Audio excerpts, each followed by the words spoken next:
Alright guys, quick little leak down test onto the F150, and let's take a listen. Just dropped you guys, give me a second.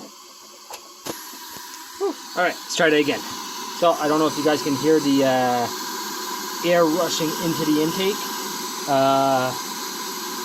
Yeah, so that is definitely a burnt intake valve. Yeah, so the head is coming off. I'll take the valve cover off first. Maybe I can see something there.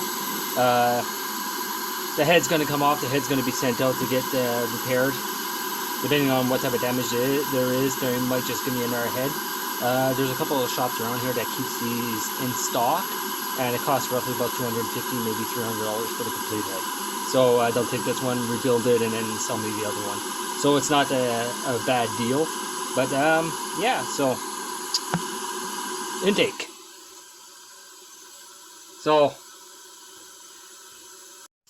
the total time in order to do this diagnosis, that was with the relative compression check with the amp clamp, taking out the spark plug, testing with the borescope, in-cylinder pressure transducer, and then just taking and just validating with air that there is an issue onto either the exhaust or the intake side.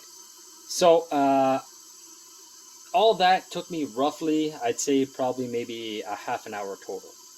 But this gives a definitive answer to any question that you might have on whether it might be a mechanical or an electrical issue. And that was just using a relative compression check with an amp clamp. So I'm going to be taking and making a small video on how to do a relative compression check step by step, because honestly, without the relative compression check, you could be chasing this issue down for hours. But a relative compression check really brought me on the right direction. Right, and that was maybe about a 5-minute test getting to the spark plug. Like I said, in total it took roughly about a half an hour. Okay, now that's it for this small little video. I hope you guys enjoyed it. I'll bring you guys along, show you guys how to dismantle everything, I guess, because I've done it like 5 times already. I'm starting to become an expert.